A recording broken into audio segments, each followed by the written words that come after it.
mensalidades, né? A gente falava aí de uma tal inflação médica, né? Ou no meio médico, de 25%.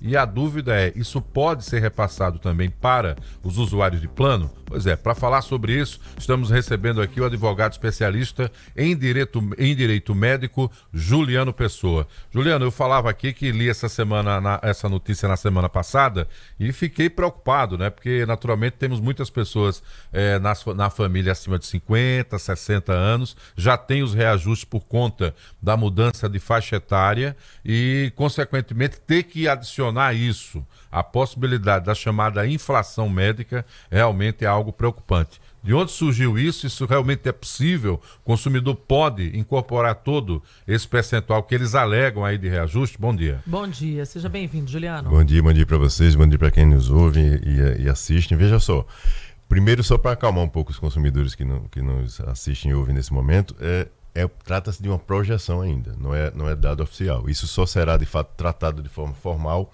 a partir de abril em diante, quando a ANS de fato começa a fazer essas tratativas e os operadores também com as respectivas empresas, né, e pessoas jurídicas diversas. O que acontece? Essa inflação médica ela sempre existiu nesse cômputo do reajuste. O que quer dizer isso, para que as pessoas entendam? Isso aí, na realidade, no bojo dessa inflação médica, chamada inflação médica, a gente tem os insumos, os equipamentos e a mão de obra dos profissionais da área da saúde. Então, isso sempre fez parte, juntamente com a inflação oficial e todo o custo operacional, vamos dizer assim, daquelas operadoras que ofertam esses planos no mercado. Agora, veja só, nada impede, caso haja alguma abusividade, que isso seja discutido na prática. Tá? O que acontece hoje, a grande dificuldade que nós temos, é que a ANS ela não determina o reajuste desse tipo de plano. Ou seja, plano coletivo por adesão e plano empresarial não é a ANS que diz qual é o percentual, assim como acontece com os planos individuais e familiares. Então essa é a grande dificuldade e a grande discussão, eu diria, hoje no mercado.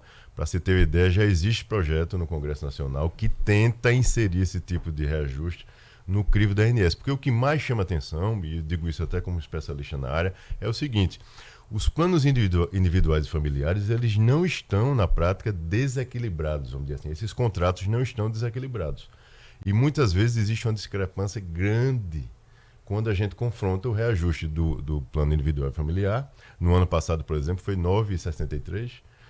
E outros coletivos, 25, 30, 34, até acima disso, muitas vezes. Então, o que chama a atenção é essa distância enorme entre esses percentuais, porque não há como a gente conceber que somente esses planos empresariais e coletivos tiveram uso.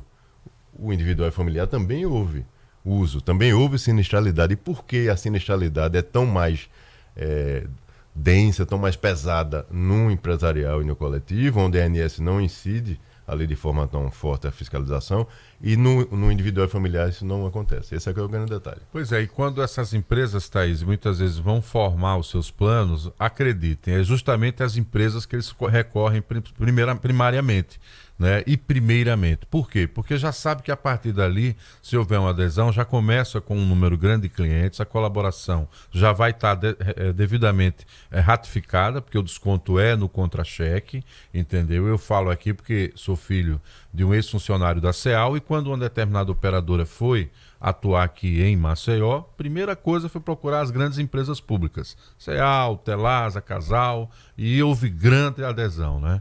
E tanto que a força está aí de atuação.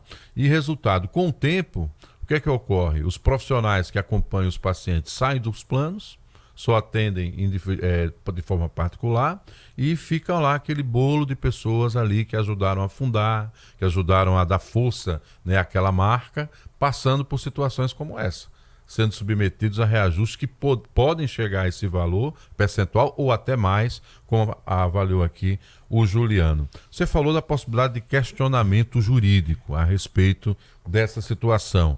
Isso se daria a partir do representante dos coletivos, são os sindicatos, quem é que pode contestar esses reajustes? Veja só, de fato, de início seria aquela pessoa jurídica, né? Porque o que acontece? Quando você pega uma empresa ou uma entidade, as pessoas, né, individualmente, elas não têm acesso à informação. Ela recebe só, olha, o percentual esse ano vai ser X, etc. Mas ela não tem acesso ao contrato, ela não tem acesso a aquelas tratativas que foram formadas.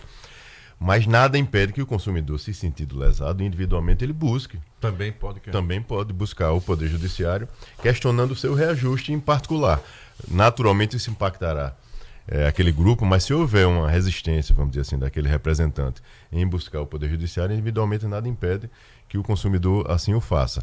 Porque qual é o grande detalhe? A gente pega muitas demandas desse tipo, mas que a gente, quando vai analisar a demanda, na justiça, dentro do crivo do judiciário, a empresa não consegue comprovar tecnicamente, com as informações de forma clara, o porquê daquele reajuste. Então, ou seja, ali é o momento dela abrir as contas, como a gente chama. Então, ela vai ter que levar todo o arcabouço ali de número, de estatística, de tudo que ela utilizou para chegar naquele reajuste. E a gente tem tido muita decisão no sentido do seguinte: se ela não comprova, naquele caso concreto, naturalmente não vale para tudo, naquele caso concreto, o Poder Judiciário determina que seja aplicado o reajuste do plano familiar que a ANS determinou para aquele ano. E por que isso vem acontecendo muito? A gente, se você olhar no seu dia a dia aí, de pessoas que conhecem, muita gente hoje tem simplesmente um CNPJ que ele utilizou para contratar um plano coletivo, onde só tem lá, muitas vezes, um casal e 2 filhos, ou seja, uma família. Isso deveria ser um plano familiar e não um plano empresarial. Mas o estímulo é enorme hoje de que as pessoas físicas tenham um CNPJ e utilizem para contratar um plano coletivo. E aí não é coincidência, né? Creio eu, o porquê disso. Né? Esses planos não passam pelo crivo. E aí qual é a estratégia de marketing? O consumidor é abordado com aquela mensagem de que vale a pena contratar um plano coletivo. Por quê? Porque de início ele é mais barato. De fato, a abordagem de marketing é essa. Quando você vai buscar o preço de um plano familiar, ele é X, o outro é menos X. Então, de início, o consumidor tem essa tendência de achar que está levando vantagem. Só que com o passar do tempo, no médio prazo, com essa sequência de reajustes acima daquele determinado por familiar, rapidamente ele vai, de repente, até ultrapassar aquela mensalidade que ele achava que era alta. Então, numa situação, era isso que eu ia perguntar, né? Se existia uma diferença de idade mínima, de limite mínimo de vidas para ser enquadrado como plano empresarial, porque hoje em dia, com a quantidade de microempreendedor individual, né, utilizando CNPJ para fazer planos de uma vida, 1 ou 2 vidas, 3 vidas ali, enquadra-se realmente como plano familiar. Essas pessoas vão ter possivelmente um reajuste maior, então, Juliano, do que os planos familiares individuais. É provável. Se a gente pegar os últimos 5 anos, por exemplo, confrontar o que a ANS determinou para o individual familiar e pegar os exemplos de aumento dos coletivos, ele é muito, muito acima da média. E o coletivo por adesão é o que mais se eleva geralmente.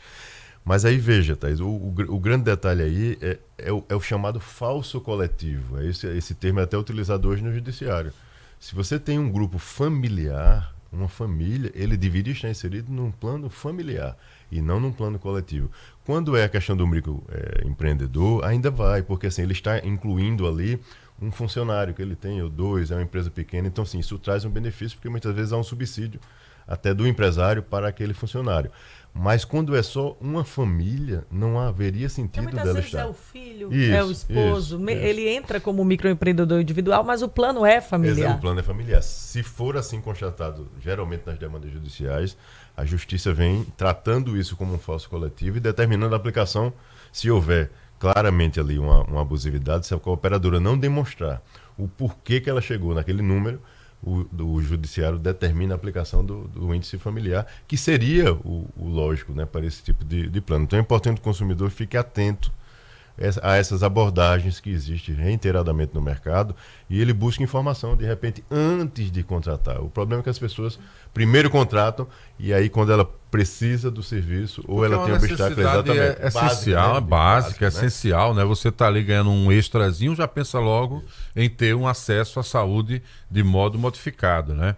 Pelo menos melhorado. E aí acaba caindo nesse contra-argumento que você bem coloca, que posteriormente, quando coloca-se à mesa a documentação, se acha onde estava ali a pseudo-vantagem que se tornou realmente um drama. Esse assunto não se esgota aqui, como o Juliano falou, esse é um momento de que está sendo sendo anunciado esses percentuais, mas a batida de martelo acontece em abril. Até lá, a documentação vai ser repassada para a ANS e é possível, claro, que a gente volte a abordar este e outros assuntos com o advogado Juliano Pessoa, especialista em direito médico. Queria agradecer sua presença e, claro, marcar aqui já o nosso próximo encontro para abordarmos esse tema. Até lá, viu, Juliano? Até lá, muito obrigado, bom dia para todos. Obrigada, Juliano. Obrigado. 7h45, tem recadinho, Marcos? É isso, Thaís, 7h45.